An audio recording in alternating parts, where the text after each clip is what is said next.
Okay. Freeport. I came from Massachusetts. Wow. Awesome. Is it anybody's second protest today? Wow.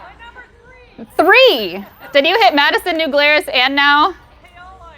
Okay. Awesome. Awesome. Well, thank you guys for being here. We appreciate just what all of you do and the courage that you guys share. In Monroe, we wanted our No Kings Day event to honor and highlight our veterans and the way that the current administration is affecting them as well. One of America's ideals is the common good. Today we highlight, the common good. Today we highlight the current administration's impact on veterans in our community. And of course, we'll have some other tidbits in there for you as well. One of my heroes is my grandfather. He earned a Purple Heart during his service in World War II. He was actually in charge of civilian evacuations. He ensured that women and children and the most vulnerable in enemy territory were safe prior to an attack. He fought for the common good and protected the common good of humanity, even in times of war. Today, we gather peacefully with Americans around the country to stand for the common good. There's more than 2,000 events taking place right now, or earlier today. There's one in every state and in 17 countries. There's over 150 international events joining us as well. These events are not just for long-term activists or folks who have rallied before. It's for folks that maybe even voted for Trump but are increasingly concerned about the current state of our country. While Trump has spent millions on a military parade today, millions are expected to turn up for rallies just like this.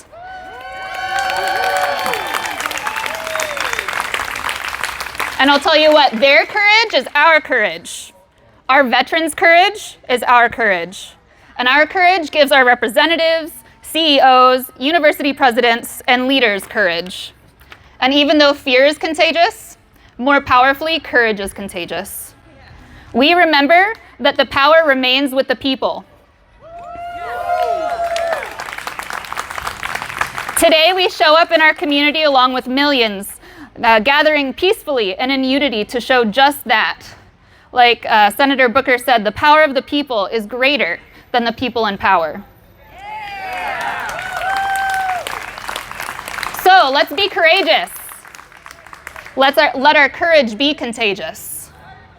Today we're flying American flags, honoring veterans and showing up with zealous patriotism. There's nothing more American than showing up peacefully and petitioning our government to do better. In fact, isn't that what our country was founded on? Yes. I believe that a deep love for our country is not in conflict with a desire to see her improve. My love compels me to critique her of her flaws and hold her accountable to her ideals. As James Baldwin said in Notes of a Native Son, I love America more than any other country in the world. And it is exactly for this reason that I insist on the right to criticize her perpetually.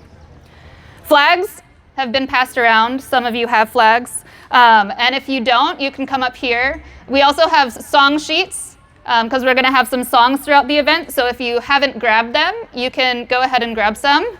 But as we kick off our event, would you stand with me if you're able and remove your hats, and we're going to sing the national anthem.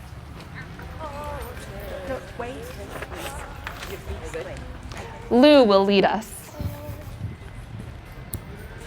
Oh, say, can you see by the dawn's early light what so proudly we hailed at the twilight's last gleaming, those broad stripes and bright stars through the perilous fight, o'er the ramparts we watched were so gallantly streaming, and the rocket's red glare, the bombs bursting in air, gave proof through the night that our flag was still there. Oh, say does that star-spangled banner yet wave o'er the land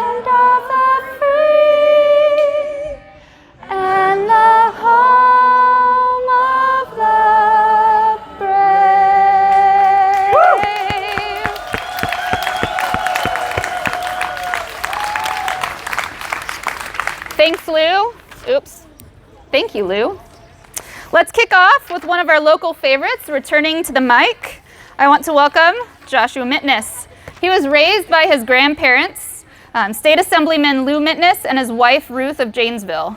He got an early introduction to the world of politics, whether it was going to meetings with his grandfather, to the Capitol building in Madison to lobby together for drunk driving laws, or even running for office as a senior in high school.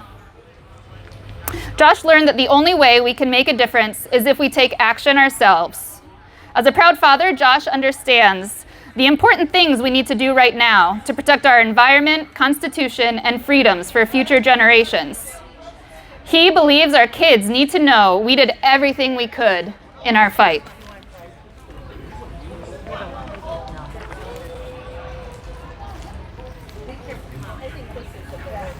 Good afternoon, my good people of Monroe. Good morning.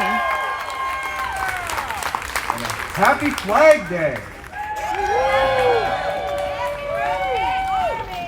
Let's get a big thank you and round of applause for our law enforcement. They're here making sure we can exercise our First Amendment right to free speech.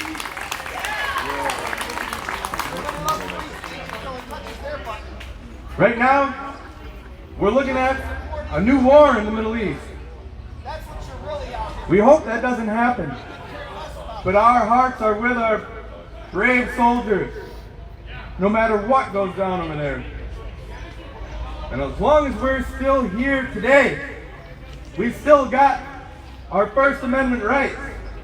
Thank God for that.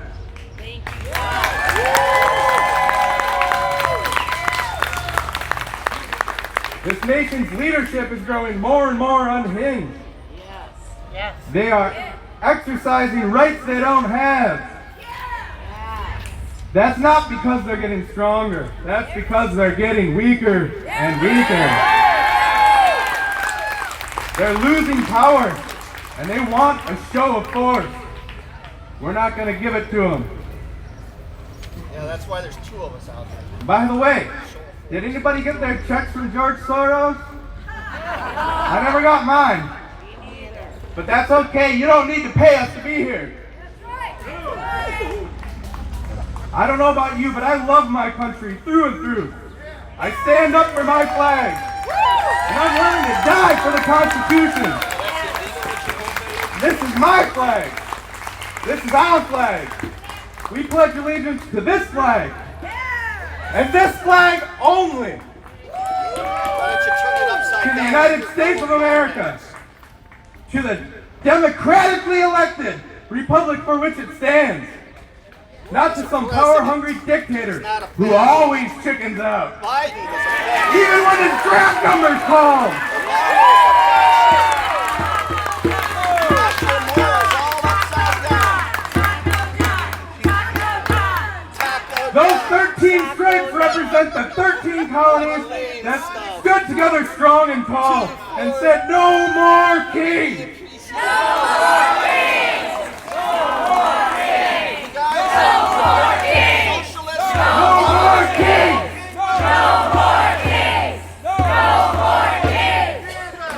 The same Declaration of Independence that John Hancock signed so big so that King George could see it without his glasses. We hold these truths to be self-evident that all men are created equal. What about the that they are unborn endowed babies? by their Creator with certain unalienable rights. You're all for killing That babies. among these are life, liberty, You all and the support pursuit of abortion happiness. rights. What about those inalienable That to rights? secure these rights, governments are instituted among men, deriving their just power We're a republic from the government. consent of the Under governed. God, one nation under God. This Indivisible, eventually and you are birthed the divider. creation of You the are the Continental communists, Army on you this are day, the and socialists. was activated on June 15th when George Washington became our first commander-in-chief. Down our cities. I stand for the ICE is the Constitution. hero. I Our stand federal for the law, enforcement are the heroes today. not for any man, and not for any king. Our Except police maybe officers Elvis are the Presley. heroes for the day. We are gathered here today as we the people in order to continue building a more perfect union, Did your mama just like the supreme law of this land dictates in its preamble. We cannot allow a tyrant to unleash the American military against its own people. Who's God? We need to just disengage. I know. Disengage. I know. It is more Disengage. important now than ever for us to remain peaceful and not give him the ammunition he needs to declare full martial law.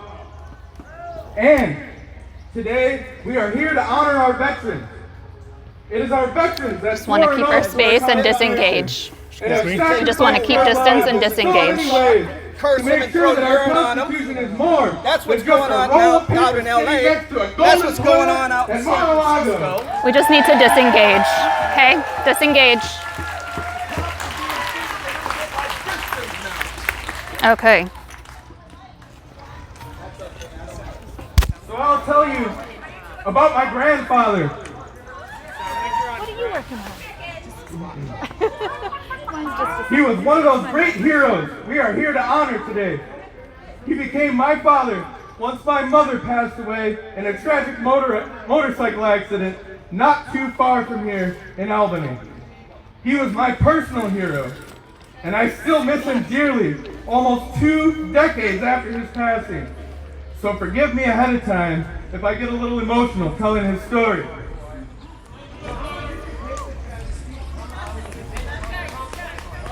He grew up through the Great Depression, a victim of Wall Street's unbridled greed and disdain for working people, much like what we see happening now, which made him one of many who became known as the greatest generation. The war not only kept our family free from tyranny, but it kept our family fed, because his father was a telegrapher for Chicago Northwestern Railroad. His father imparted on him the duty of taking care of our neighbors, often feeding and helping other struggling families around the tiny town of Wyville, Wisconsin. My grandfather, Louis T. Mitniss Jr., was just 12 years old when the Japanese bombed Pearl Harbor on December 7, 1941. That solemn day which forever lives in infamy. In his most formative years, he lived through the scourge of fascism in Europe, and almost all his life he wanted to join the army and be the guy that put a stop to Hitler. He never got to have that opportunity because our brave soldiers defeated Hitler and the Axis of Evil before he was of age. He always knew he wanted to dedicate his life for his country. He was in college when the Korean War broke out. So with a draft number of just 5, he decided to drop out and get drafted. He knew once again he had a chance to give his life for his country, for freedom, and to stop the spread of authoritarianism around the world. He was recognized for leadership abilities stateside and was already a sergeant first class before he boarded the boat to Korea. I remember he told me a lot of the men were seasick and throwing up over the side. He was sick too, but he wasn't seasick. He was sick because he knew that his men relied on him, and he was scared that when real bullets were flying, he might turn and run like a coward. The only thing he feared was fear itself. He saw a lot of things over in Korea. Stationed right up near what is now known as the DMZ in an anti-aircraft artillery unit, he was in charge of both American and South Korean troops. And being the compassionate man that he was, he couldn't stand to see the starving children begging through the fence just for beer bottles they could turn in for money, for food. As a kid, being raised by a war veteran, I'm sure he was annoyed by me constantly asking that one question that every veteran hates to hear. If he ever got shot at, or if he had to shoot at somebody. He didn't tell me most of those stories until he was on his deathbed, having flashbacks, so I'll save you from those.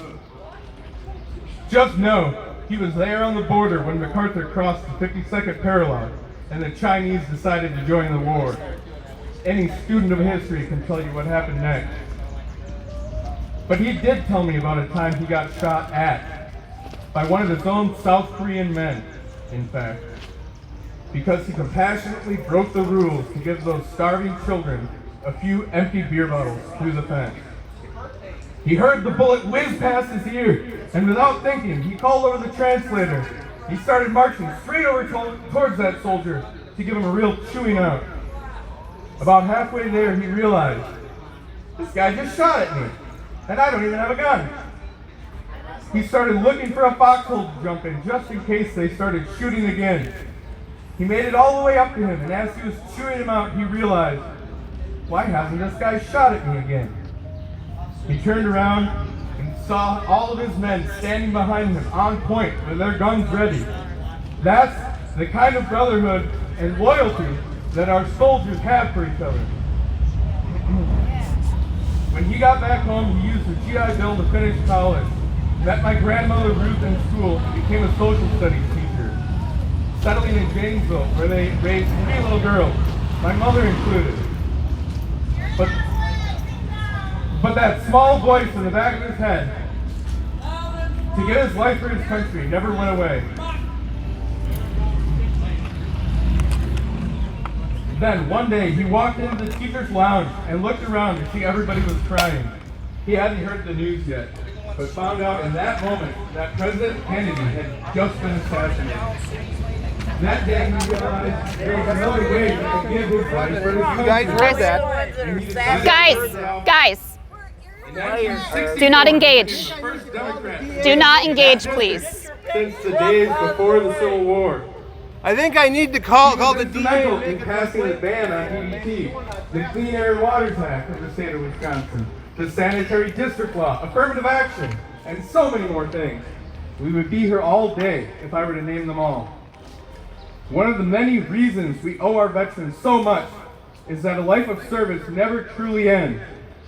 Not only does our very freedom and democracy depend on them, but they often come home and do so much more for the community around them. Some don't come home, and some spend the rest of their lives living with the scars of their sacrifices. We need to take care of our veterans like they take care of us. Not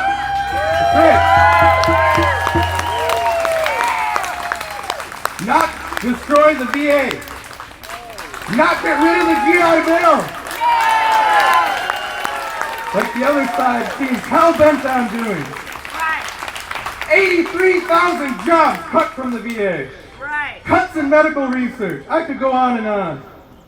There should be no such thing as a homeless veteran. There should be no such thing as a veteran who is unable to get the medical care that they need.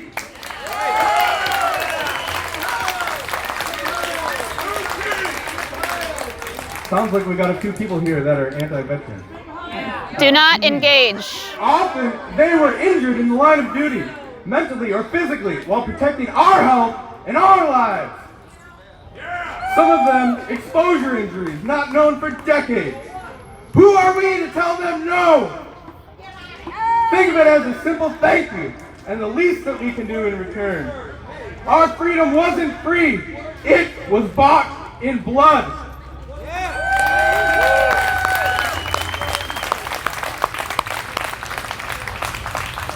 All gave some, and some gave all. Let's honor that and give a little back. It's time to pay our tab. We now need every hand on deck protecting our Constitution and this fragile democracy of ours.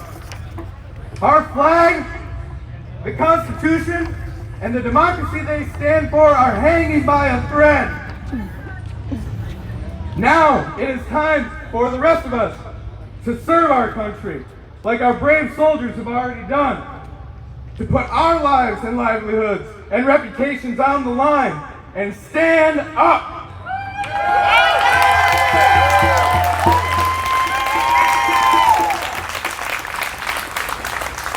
I have some words from the recently passed Sly Stone, from Sly and the Family Stone. Stand! You've been sitting much too long. There's a permanent crease in your right and wrong. It's time for us to dedicate our lives in service for our country, once again, in the same way that my grandfather and so many others decided to do once they came back home.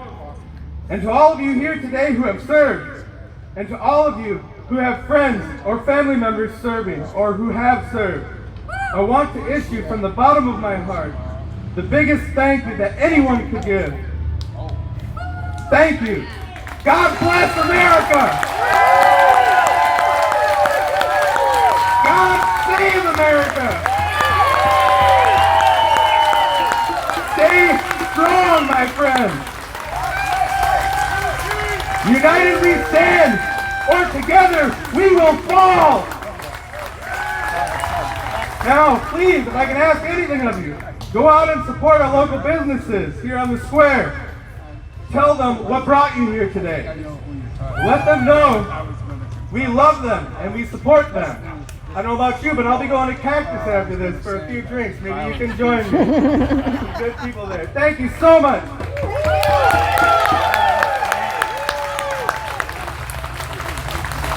Hey, Monroe, as usual, somebody didn't get the message that their parade is in, I don't know, somewhere east of here. And as usual, there's more of us than there are of them. So, no kings, no crowns, no kings, no crowns. No kings, no crowns. No kings, no crowns. No kings, no crowns. No kings, no crowns. Kings, no crowns. No kings, no. Good job. Nice, and always be loud. Hey, don't be stupid, be a smarty. ICE is just the Nazi party. Ready, go! Don't be stupid, be a smarty. ICE is just the Nazi party. Stupid, be a smarty. ICE is just the Nazi party. Don't be stupid.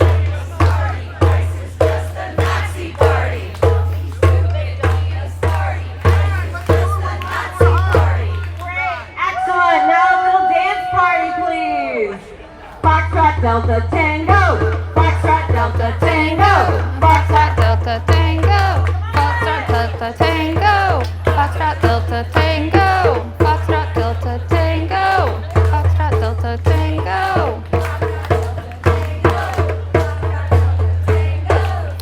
Come back to the dancing. You're dancing. Your chanting's good. Your dancing's a little lame. No kings, no crown. We the people will bow down. No kings, no crown. We the people won't bow down. No kings, no crown. We the people won't bow down. No kings, no crowns. We the people won't bow down. No kings, no crowns. We the people. I just thank the Trump supporters for coming out. Perfect.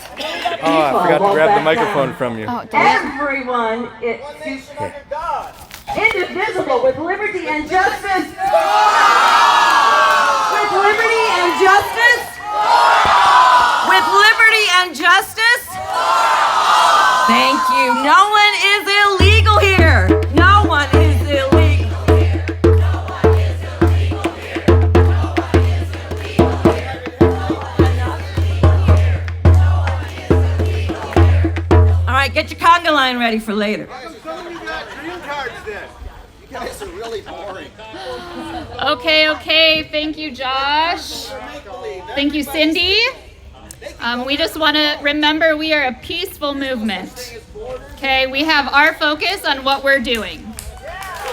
We keep our eyes in front of us. As we continue, we want to take some time and update us on what's going on in LA and take a few minutes to stand in solidarity with those who have feet on the ground there. So returning to the mic is Lou.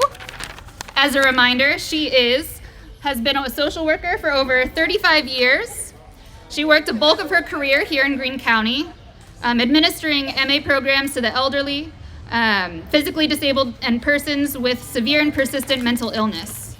She worked in Greene County Human Services for 20 years, as well as Monroe Clinic, Monroe Manor Nursing Home, Oakwood Village in Madison, TMG and a Grace, where she currently works as a hospice social worker. Monroe has been her home for over 45 years, and they've raised their 2 sons and dogs here. So, Lou, come on up. Where are you? There you are. Thank you. Hi, Monroe. So good to see you. We need some important things to remember today. Today is a day of solidarity with protesters who are not just residing in the United States. There are over 2,000 protests in the United States alone. And it's not just us. It's Germany, France, Portugal, Switzerland, the Netherlands, Belgium, Mexico, and the UK.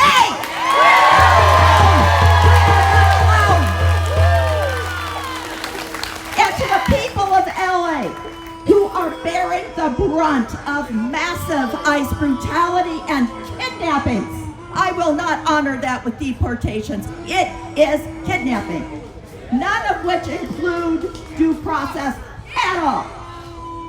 We are with you, LA. It seems the only necessary warrant in the United States is if you have brown skin. Right. Let that sink in. And to the people of Minnesota who witnessed just today the murders of Minnesota Democratic State Representative Melissa Hortman and her spouse by a man impersonating a police officer, as well as seriously wounding Minnesota Democratic State Senator John Hoffman and his wife in a separate attack. Our hearts are with you. This should not be happening. In solidarity with each other and with all the protesters and resistors from all over the world, if you're able, hold hands with somebody. Put your hand on their shoulder. And let's remember where we are at this time. It's a sad time. I don't know about you, but I struggle every day with grief and anger and sorrow. May our shared grief be the catalyst that finally brings our human family together on a road to peace. May God will it so.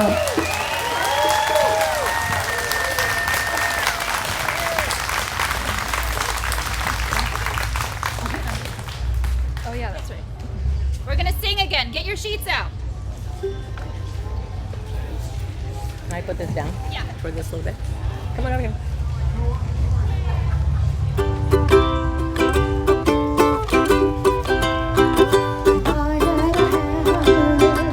I'd hammer in the morning, I'd hammer in the evening, all over this land.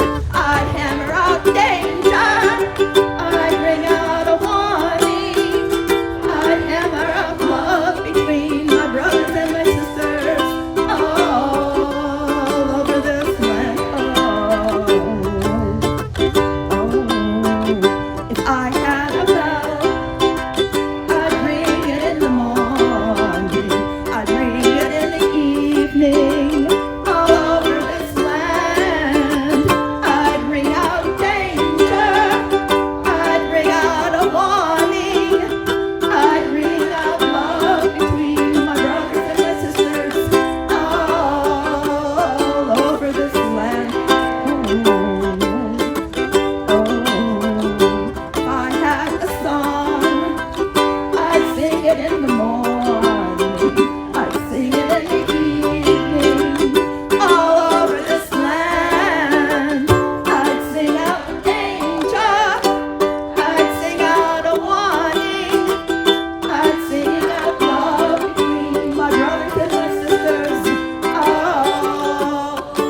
Hello, everybody.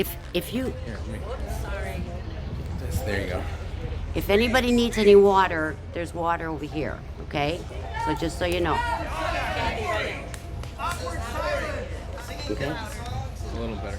Just try to talk directly into it. Okay. So my name is Kathy Kwasniewski from Monroe. I'd like to share a post from the Monroe Times with you. The U.S. Army was established on June 14, 1775, when the Continental Congress convened in Philadelphia to pass a resolution assigning 6 companies of expert riflemen from Pennsylvania, Maryland, and Virginia. They joined the New England Army of Observation, who were united to fight British troops occupying Boston and much of Massachusetts. With the remainder of colonies also joining this effort, the Continental Army was officially formed. On June 15, 1775, the Continental Congress selected George Washington as the first commander-in-chief. June 14, 2025 is the 250th anniversary of the U.S. Army.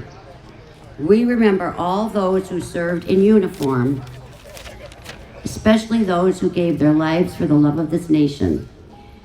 This day celebrates our dedication to the Constitution. It is not meant to celebrate a draft dodger's birthday.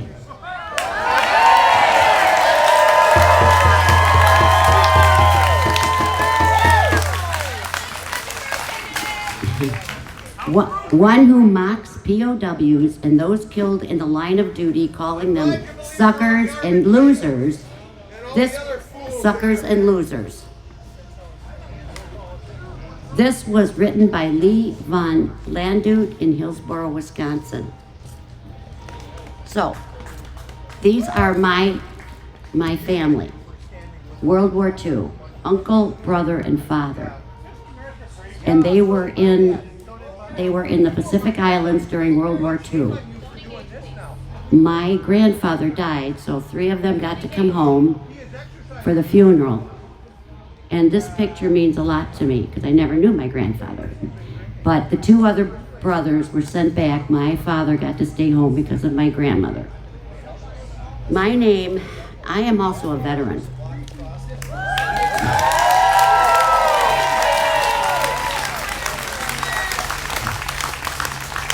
In 1968, I joined the United States Navy to serve my country. After meteorological training, I was stationed first in Memphis, Tennessee, then in Norfolk, Virginia, where I mapped and recorded weather conditions at naval air stations around the country, then relaying the information to naval pilots. For those who remember, I even met John Glenn. Having been surrounded by military family members my entire life, father, 3 uncles, brother, and cousins, I feel great pride in this country.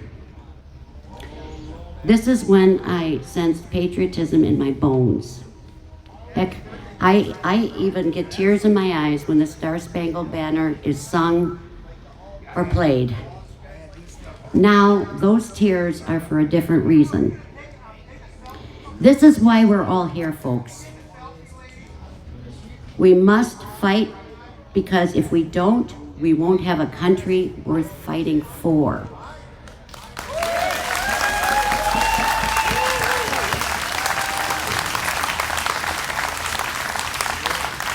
Like John Lewis said, make some good trouble. Thanks for listening.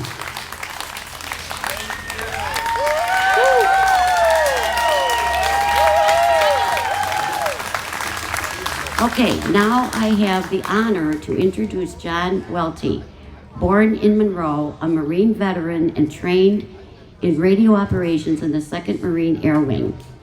He received an agricultural economics degree from UW-Madison, a master's degree at University of Arizona, followed by a PhD at University of California in Berkeley. He served as professor at University of Minnesota for 23 years. He served as visiting professor at University of Nairobi, Kenya, and professor of economics at the Sultanship of Oman, and a year in economics advisory to the Assistant Secretary of the Army for Civil Works. Quite a lengthy and impressive background for sure. So let's all welcome John Welty.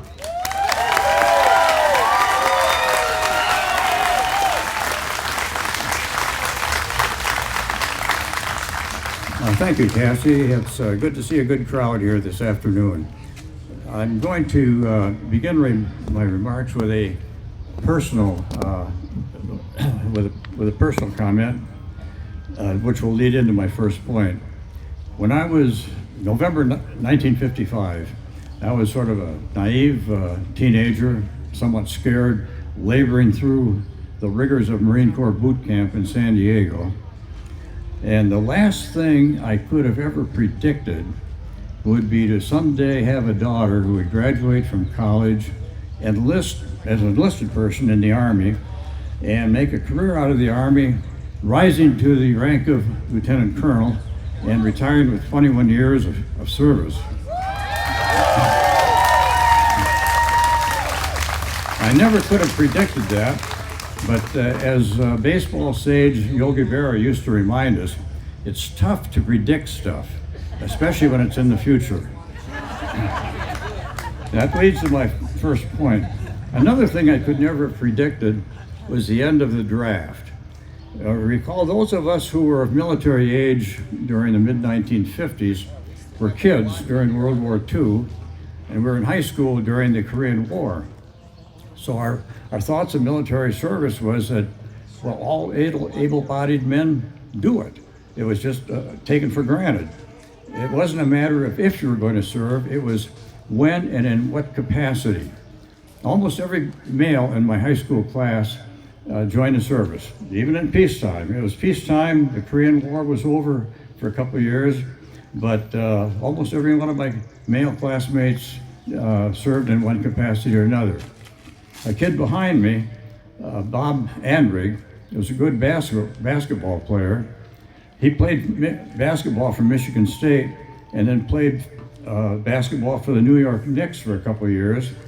But he too served in the Army. If you didn't join the Army right out of high school and you went to college, well, you had to take a couple of years of ROTC. It was required at most universities at that time. Bob Andrig was a ROTC person, and he interrupted his basketball career by serving in the Army. Can you imagine professional athletes in this day and age doing that? It just doesn't happen, and for reasons I'll mention later.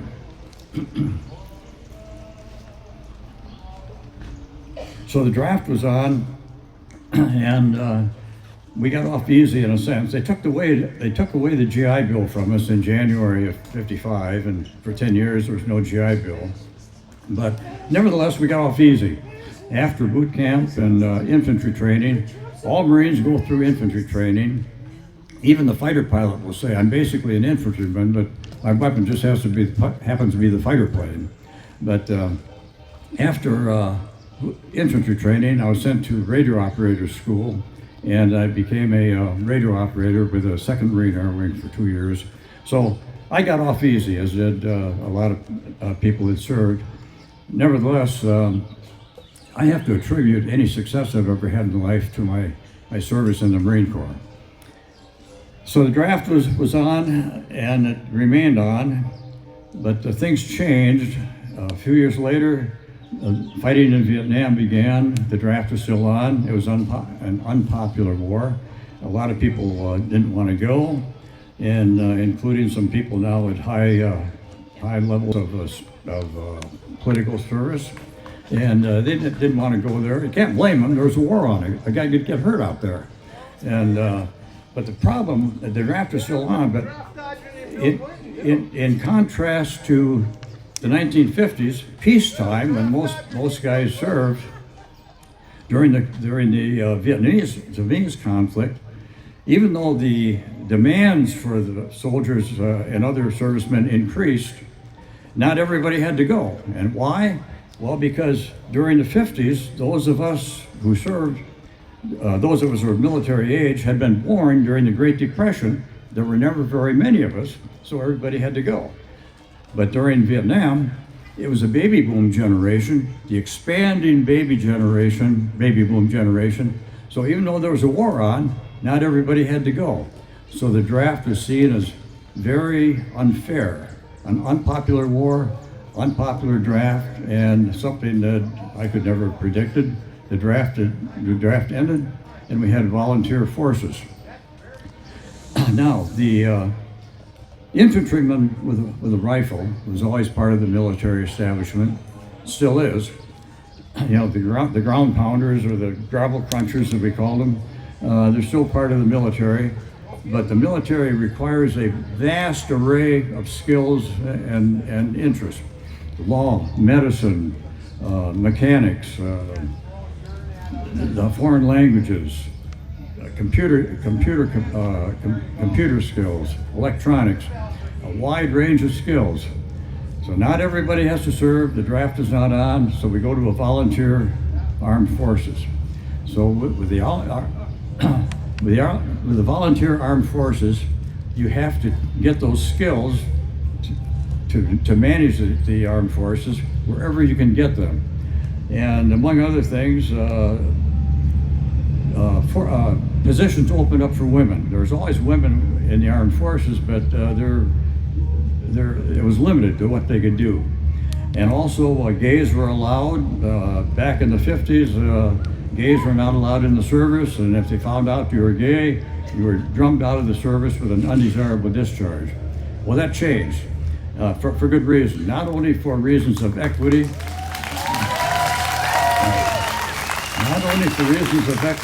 but it was essential to get those skills, including foreign languages and things like that, wherever you could get them, whether they're women, men, gays, immigrants, people of all religions. You had to get those skills wherever you could get them, and so that's where we get a diverse armed force. And again, it's not just a matter of equity, it's a matter of you get those skills for whoever is willing to go through the rigors of military training, to wear the uniform, and to take the risks involved. You had to have diverse armed forces. So diverse armed forces, which includes men, women, gays, people of all religions. It is not only equitably and right, but it's necessary to have a military force that resembles the nation as a whole. So we already have a diverse military force that includes people of all kinds, and so you've got to have equity that goes along with it. If you're going to have people volunteer, I mean, a lot of people don't want to join the services, and because you have people who do want to join it, people who don't want to join don't have to. They have the freedom to pursue their careers. But if you're going to have a diverse armed force that includes people of all kinds, you've got to have equity. So diversity, equity, inclusion.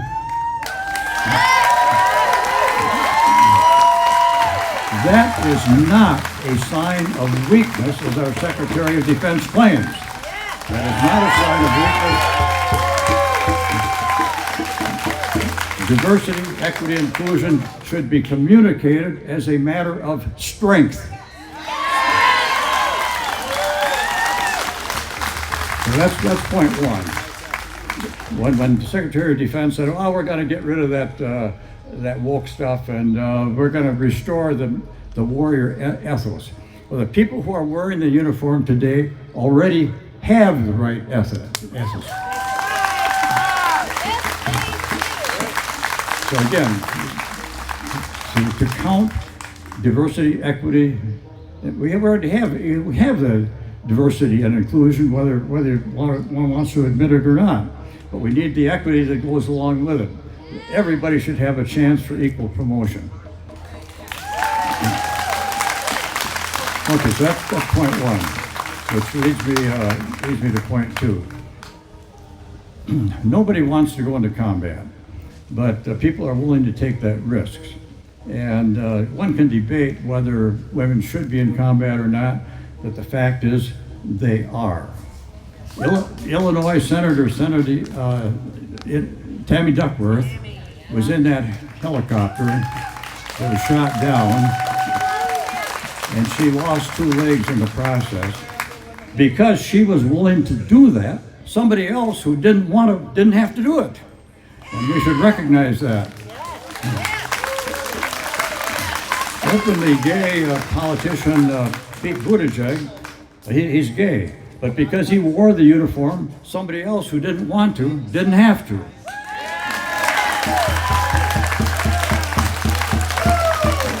Now, of course, with military service, there are obviously risks. Nobody wants to go to combat, but some people are willing to do it, including women, and like Tammy Duckworth and many others. There inevitably there are deaths, inevitably there are injuries, serious injuries, and they're not necessarily just physical, but emotional. People of my generation were fortunate we didn't have to go into combat, but people that do go into combat, they see death all around them, not only their own comrades, but civilians. The largest casualties are often civilians, including kids who are killed. And people who see that's got to affect you emotionally. And there's a reason why we have a high suicide rate among veterans, which is a tragedy. So the point should be obvious. For those people who are willing to take the risks and risk the injuries, emotional as well as physical, we have got to be there for them. The last thing you want to do, very last thing, is take the world's richest man with a chainsaw going after the Veterans Administration.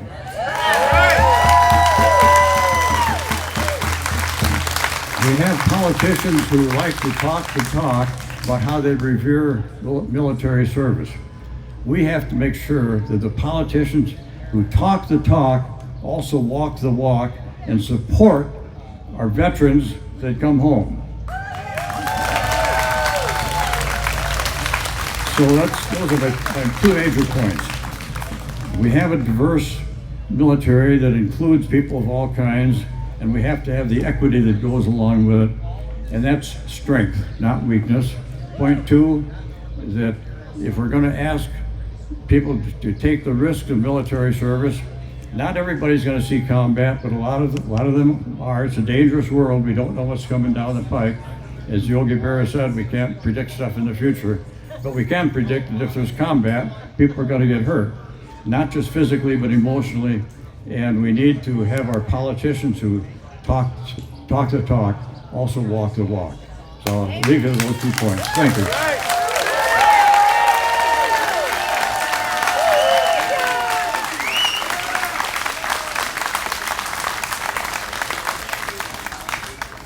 Thank you, John. Thank you for your service as well.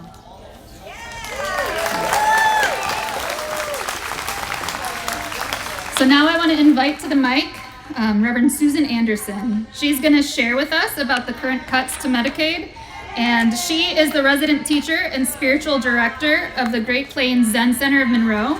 She's a faith-based member of the Wisconsin Poor People's Campaign, Coordinating Committee, Wisdom Wisconsin, Justice Overcoming Borders in Beloit, Wisconsin, and Dando Unamano here in Monroe.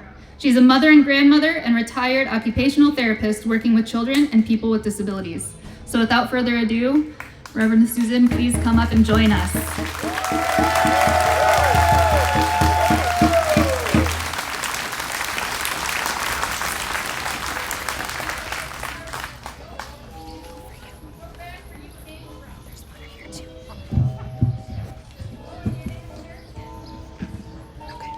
Thank you. Good afternoon, wonderful people of Monroe. Thank you for having me here. My message is going to be really simple. We need to keep going, please. Keep on going, don't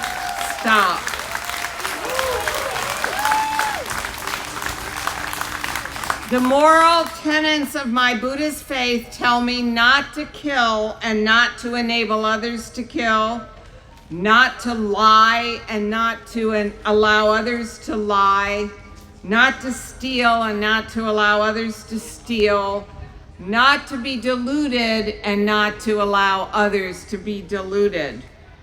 Well, right now, there's a lot of killing, lying, stealing, and delusion going on.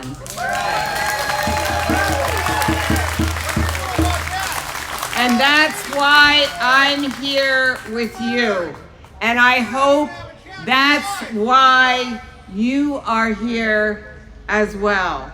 We have a lot to do, don't we? There is a lot at stake. Even before the disastrous reconciliation package, 800 people a day were dying from poverty-related causes, lack of access to health care, food, housing, safety, and some of them were veterans. If this bill passes, 13.7 million more people could lose Medicaid. People will lose their health care, and some will die because of that. The reconciliation package is a policy that kills. It is a death-dealing plan, and we must not let it happen.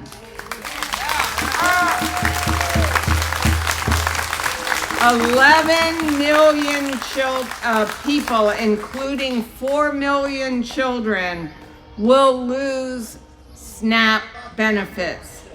How can we expect people to function and children to be successful in school when there isn't enough food at home or at school for them? More families will be hungry. And why? It doesn't have to be this way in the richest country on the earth.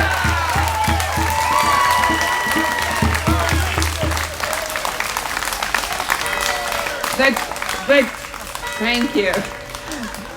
4.5 million children, plus the 17 million who already don't qualify for the full tax credit due to low income, will lose the child tax care credit under the current reconciliation package.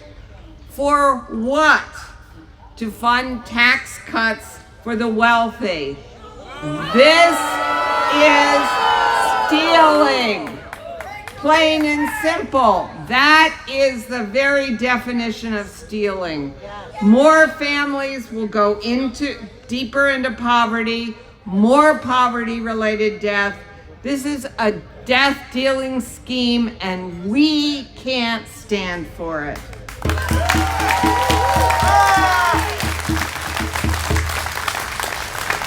But we're here, and that says everything.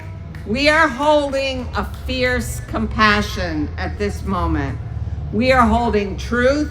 We are holding humanity, generosity. We are awake. These are our greatest gifts right now. Please, we need to protect that. It's what really matters. Now, we need to do and keep doing whatever it takes to prevent our brothers and sisters from being harmed and further harmed. We must be resolute. Please don't give up. Don't figure this isn't working. It is. We just need to keep going.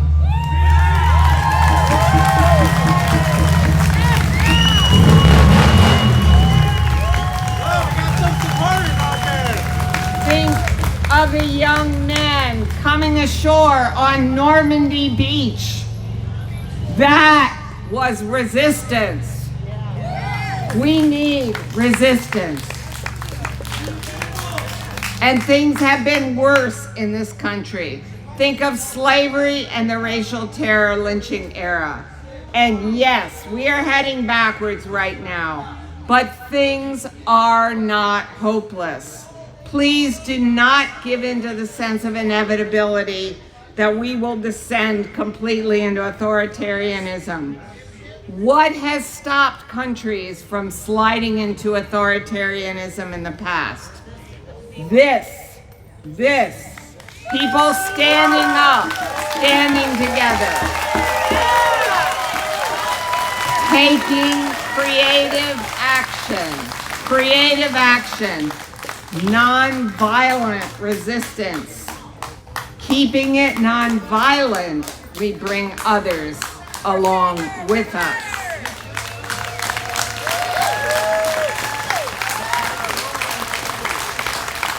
I have some calls to action today.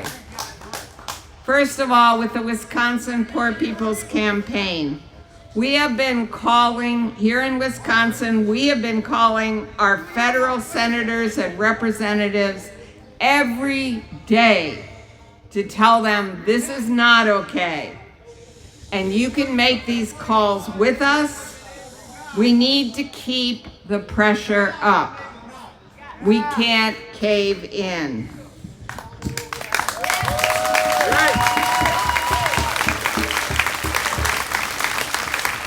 I heard from the National Poor People's Campaign that the Wisconsin Poor People's Campaign has made the most calls of any state in the nation. That's Wisconsin!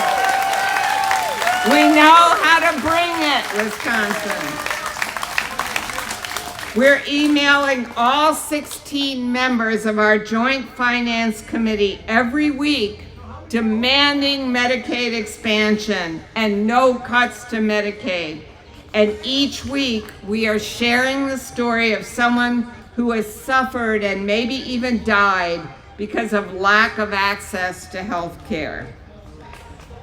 Because they need to hear that these are not political games.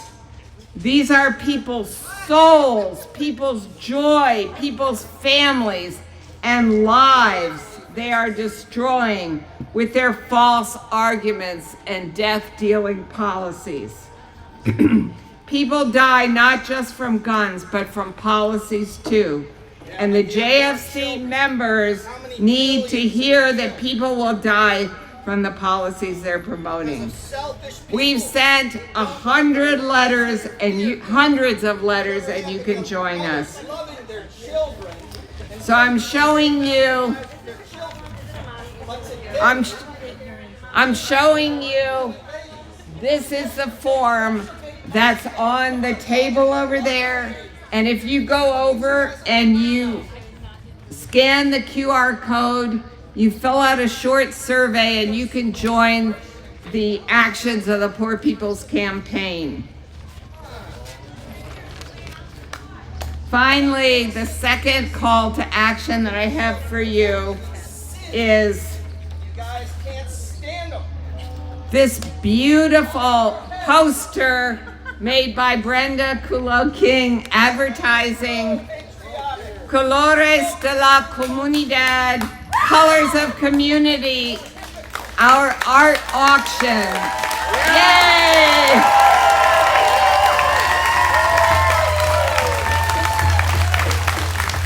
Even President Trump is now saying, well, maybe don't raid the farms because we won't be able to find people to take those jobs. Even the president is beginning to see that. We depend on our immigrant community, and it's time that they can depend on us. So, again, if you scan the QR code, you can immediately register and sign on to this auction with all these beautiful art auctions, including some gorgeous handmade wooden bowls made by Lou's husband, Tom Dalton, and many other beautiful objects. And you can read about our actual in-person event at the MAC on the 25th of June. So,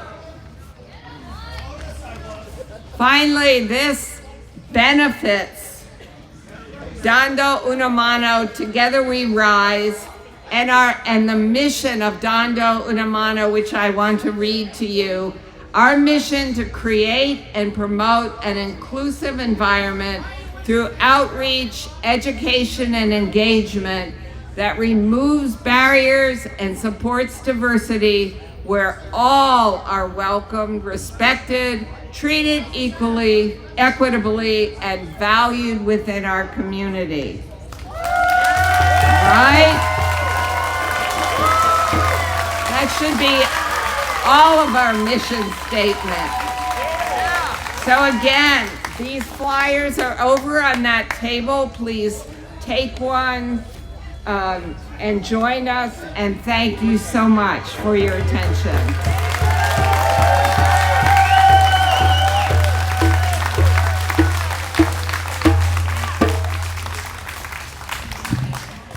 Just a reminder, this is a peaceful event, so I know. we've got some people, trying to exercise their First Amendment right too, and we're all Not here. directed at me. We're all here using It's the fine. Constitution, It's so fine. I needed it. let's It's good. let's try to keep things on the mellow. I'm peaceful. Thank you. Yeah, do not. I know he's engage. talking to me. That's all right. It's okay. So, growing up in this wonderful town, I learned a lot of things. I learned I needed to just share my things. I needed to be kind to my neighbors and help them. I needed to not show up at parties where I wasn't invited. And I learned that it's better to remain silent and be thought a fool than to open my mouth and remove all doubt. Directed at no one in particular, but those guys in general. Come on, this is like the 7th inning stretch. Stand up if you can. Come on, you've been sitting there. You're so patriotic and beautiful, and you love this country. We love this country.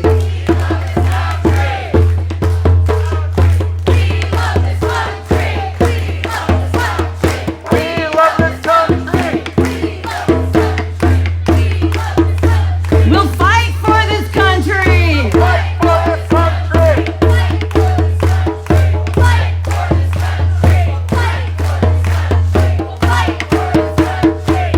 Great, now here's your conga line opportunity. We did Foxtrot Delta Tango, my favorite, but I believe that we need to incorporate our thanks to our veterans today in our next conga line. So conga where you are, around a tree, around each other, around the world.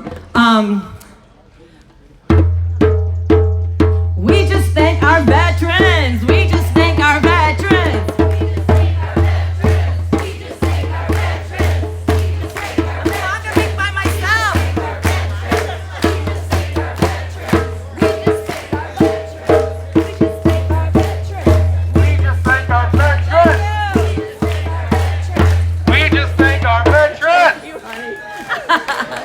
Thank you, Jen, for congoing with me.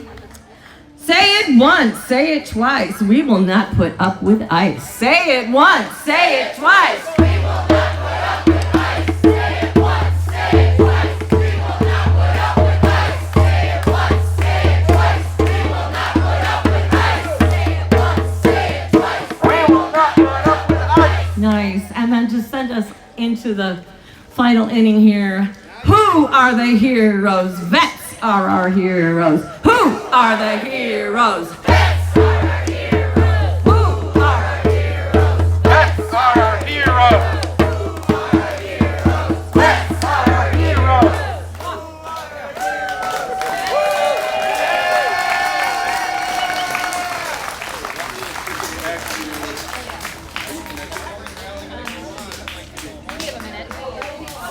Thank you. That's fun. Okay, for our last speaker, we're gonna try and go high tech. We'll see if we can pull it off. Our friend Erica is out of town this weekend, but we wanted to get her reflections on who is her hero. Erica Petrie is a Monroe resident a resident working in higher education. When she's not working, she's spending her time with her husband and her 2 dogs, crocheting, sewing, or reading. Her passion for advocacy and strong desire for justice are characteristics instilled in her by her heroes. So, she has a few things to share with us, and let's see if it works. Do some chants or something while we set it up. I'm gonna try blasting it into the microphone. Okay. Are you still connected to it? Donald Trump has got to go, hey, hey! Ho, ho! Donald Trump has got to go, hey, hey! Ho, ho! Donald Trump has got to go, hey, hey! Ho, ho! Donald Trump has got to go, hey, hey! Ho, ho! Donald Trump has got to go, hey, hey! Ho, ho! Donald Trump has got to go, hey, hey! Ho, ho! Donald Trump has got to go, hey, hey! Ho, ho! Hello, my name. Goodbye. Okay, we've got her. Are you ready? Erica Petrie, a higher education employee, a person living a life that I would hope makes my heroes proud. I begin this with a poem written by a 7th grader that I found when I was searching the web for ways to get my thoughts into words to define what a hero means to me. What is a hero? By Nathan Beard. What is a hero? A supernatural being fighting the odds and overcoming evil. Someone who would risk life and limb for someone they do not know. Someone Say it any way you want.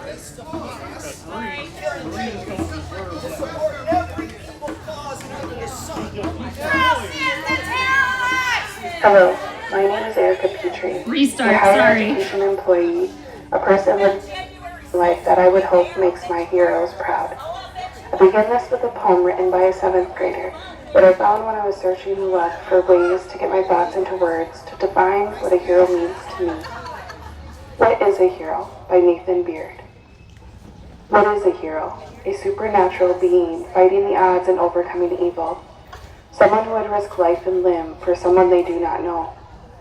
Someone tirelessly looking for a cure for a deadly disease, or simply a person that will help someone in need.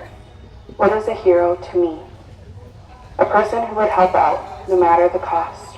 Someone with open arms willing to comfort anyone in distress. Someone willing to work without recognition or compensation. Who can be a hero? A person born with extraordinary powers and a pure heart. Or you and me helping the planet and other people in the small ways we can. What is a hero to you?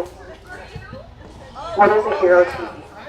Staff Sergeant Robert Paul Fantassel, recipient of medals for his service including the Purple Heart. A medal he earned for his injuries incurred during battle after jumping on top of his buddy to protect him when enemy fire came down on them. He took shrapnel in the ass and up his back. My grandfather. He passed away in the late 1980s, prior to my birth, from health issues and COPD developed through his work on the railroads and by living through a house fire. I may not have met my grandfather, but his personality and teachings were never missing from my life. See, he is a generational hero, one who sacrificed for our country and his family. Someone who would risk life and limb for someone they do not know. Arthur Jerome Anderson, World War II veteran, carpenter, and avid gardener, my great uncle. When we moved to the Madison area, he and my great aunt, my mom, my sister, and myself in until we got our footing. He gave us a home when we didn't have one. He fed us with his garden's bounty. Most of all, he showed us the true meaning of love and how to show it. A man who filled the grandfatherly role for me when the spot was vacant. A hero, a person that will help someone in need. My mother, a retired special education teacher, a woman who worked full-time with 3 kids at home while also attending school to complete her bachelor's and master's degrees, setting an example for her children through hard work, dedication, sacrifice, and love. She taught me what it means to be superwoman, someone willing to work without recognition. I live my life by the example of these 3 individuals who have instilled in me the empathy,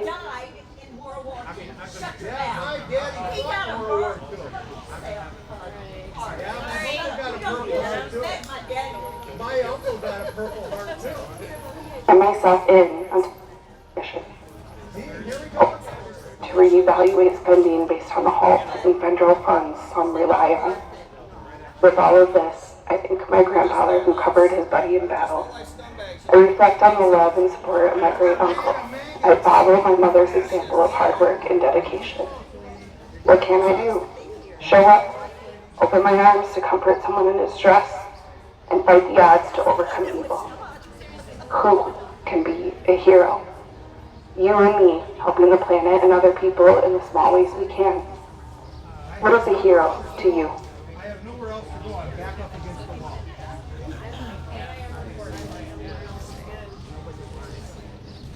Let's thank Erica from afar. Yeah. She really is working hard to advocate for the folks that she's working with. Let's see. So, Josh has a few more things to share, so I'm going to pass it back over to him. Come on, Faith. All right. Democrats are the biggest hypocrites I've ever seen in my life.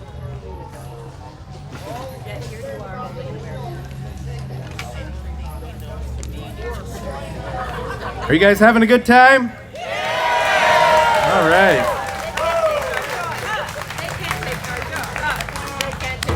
Let's remember, our power in numbers and be conscious of those who feel inadequate to us.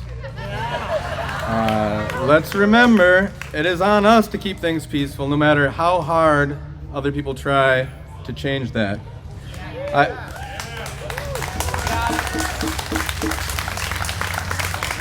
I've been asked to say a few words. First, I would like to express sympathy for our 700 Marines that have been activated protecting federal buildings. That's not what they signed up for. None of this is what we asked for. And we have a letter to the editor to read here from Mr. Charles Ackerman, who's with us today. A round of applause for him.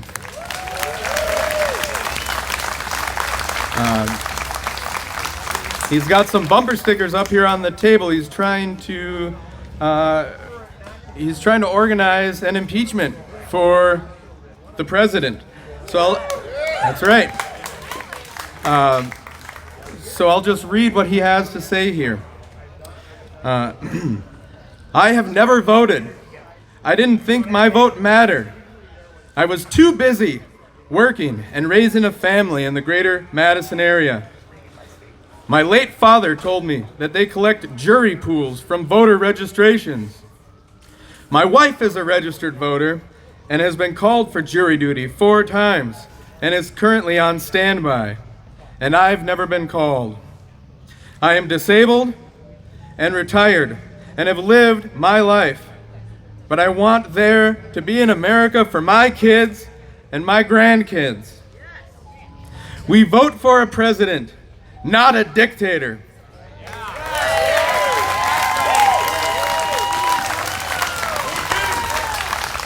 The guy in office now thinks he's above the law and wants his long-term deal like the other 2 dictators, and is going to talk to another one who kills his own people. I think we all know who that is. The Republicans couldn't stop him. Bill Clinton and the Democrats couldn't stop him. Our laws and our votes are all we have left. The Republican Congress will not impeach a Republican president. So I'm trying to help Tom Stiers and his petition. I will be voting next election.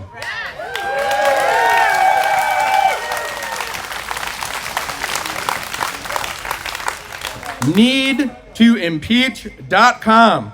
Write that down. Go visit. Some questions for the base. Are you anti-women's rights? Are you anti-minorities and immigrants? Are you pro fully auto weapons for all whites? No! Are you Russian? No! Are you all of the above? No! Needtoimpeach.com. Come get a bumper sticker over here. Thank you, Charles.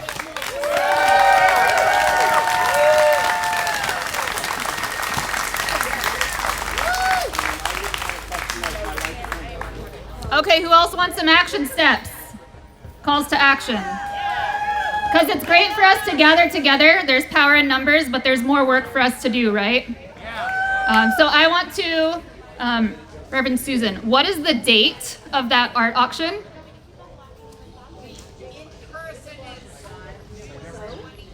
June 25th. But you can participate online now. So I want to encourage you to support our community here in Monroe by participating in that auction, okay? We've heard from many folks about their heroes, from John, our local veteran, and some of the issues facing our veterans today. So veterans, thank you. We see you. We are with you. And we want to make sure that you're well taken care of.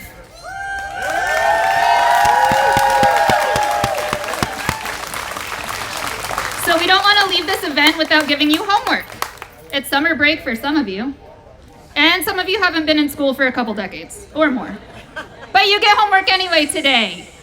Okay, so a few things locally. We have an alderperson seat open for our town in Monroe. So if you'd like to participate in providing a signature for our friend Chris Veston, there's a table up here. So if you haven't signed already, you can come up here.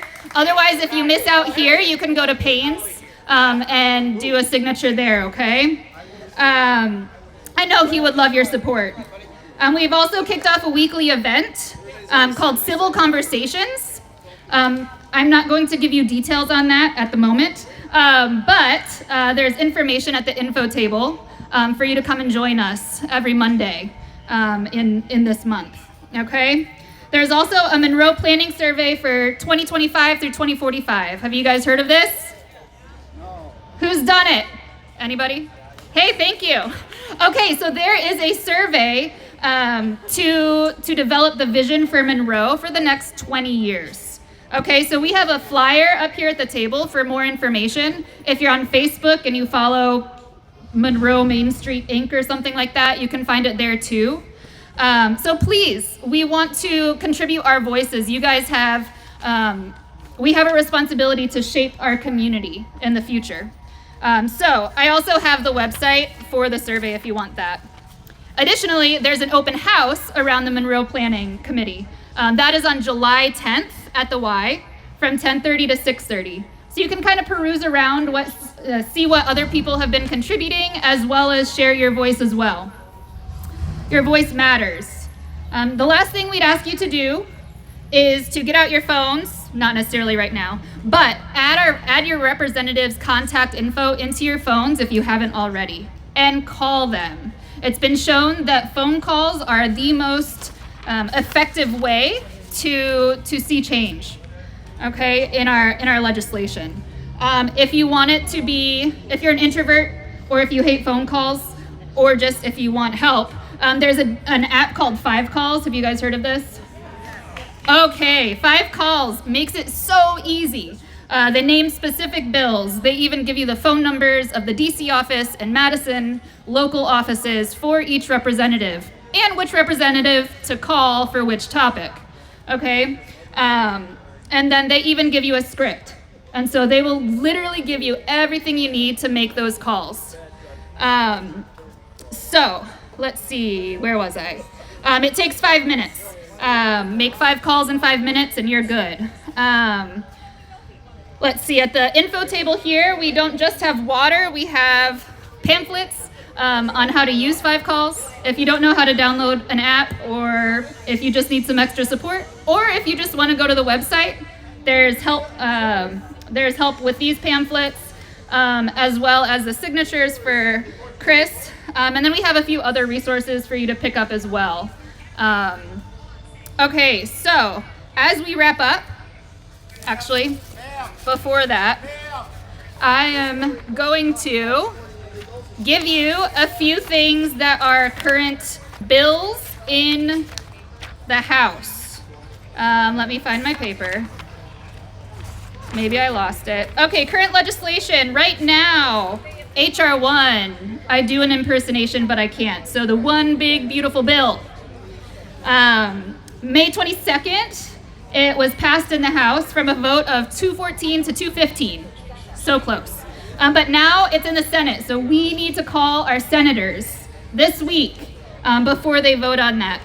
In this bill, we need to protect the Affordable Care Act, which includes Medicaid and Medicare, block increases for ICE and mass deportation, defend SNAP, stop the defunding of public schools through the Educational Choice for Children Act, and oppose defunding higher education and research programs, as well as a plethora of other things. Okay? And then when you call your House reps, HR 740, as we're honoring our veterans, this bill was introduced to the House to consider privatizing the VA and veteran community care. And we know what happens when things privatize. So, we don't want that. We want our veterans to have access in their care. Okay, so HR 740, call your reps. We also must remember to ask all of our reps to refuse to pass any bill that doesn't restore the Social Security Administration to its fully working capacity. There isn't an explicit bill for this, but we can be ahead of the curve and call and keep calling until it's addressed. Okay, so these are some of the things that's going on in the House. And so as we wrap up, we want to ask you to stick around. If you have a story of a vet, turn to a neighbor and share that if you brought pictures. We're a grassroots community organization, and so there's power in our relationships. There's power in us coming together to be a movement. So let's come together and get to know each other if you don't already. Visit our info table. Like Josh said earlier, walk the square, support our local businesses and eateries. Of course, there's also the balloon rally at the fairgrounds. And so thank you for being with us today. We need each and every one of you. And so let's be courageous and let's not stop. Okay? Okay, so as we wrap up, I'm homeless. I've experienced all this in the last 3 weeks. I can give you as we wrap up, we are going to close out with singing America the Beautiful. So we'll see you in July. Events TBD. Lou will lead us in singing America the Beautiful. Sorry, Jennifer. Jen is actually going to lead us in this song, okay? What's your name? Please join me. Oh, beautiful for spacious skies, for amber waves of grain, for purple mountains' majesty above the fruited plain. America,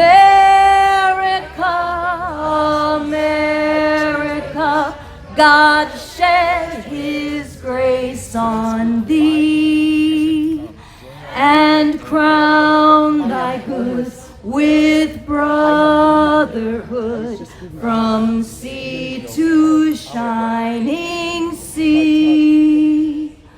Oh, beautiful for heroes proved in liberating strife, who more than self their country love, and mercy more than life. America, America, may God thy gold refine,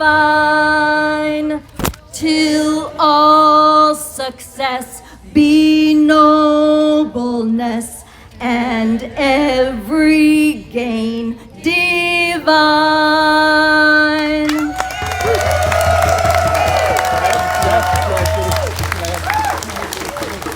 All right, thank you for coming out, everybody. Once again, we want to reiterate, as FDR said, it is an unfortunate human failing that a full pocketbook groans louder than an empty stomach. But that means money speaks. So let's go out, let's spend some money around this square. Not that that's the point of this, but if you do decide to do that, I want you to tell them why you're here today and what brought you here, and let them know that we support local business. And if anybody wants to meet me after we're done cleaning up, I'd be happy to meet you for a beer over here at Cactus. Shake some hands and get to know everybody. Thank you so much for coming out. Make sure to join the 50501 movement. And before I end, another big round of applause for our law enforcement. We cannot have our constitutional rights without law and order. Thank you so much. How does democracy work? How does democracy work?